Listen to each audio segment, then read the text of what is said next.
Hi everyone. Today we've got the SCORPCO folding knife. Comes in a nice little box, and it's actually really nice. So that's the box it comes in. It's got G10 scales with the tire tread pattern, and it's got a lot of grip. It's you can put the stainless steel pop clip on both sides. It's got a nice, beautiful and smooth,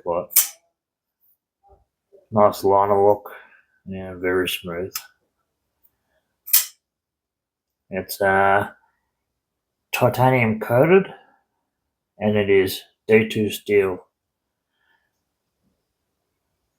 I love how it goes thick there, thin, then it kind of widens out at the end there. It's got a bit of a drop point, smooth as smooth, and razor sharp. So I'm looking forward to testing that one out. It is so smooth. And that D2 steel is it is beautifully scented. If I can get the camera angle right.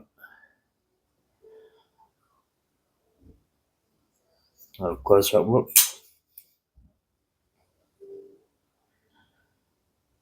Beautiful folding knife. So I'll give that one a test and get back to you on the next video. Alright, I'll catch you then.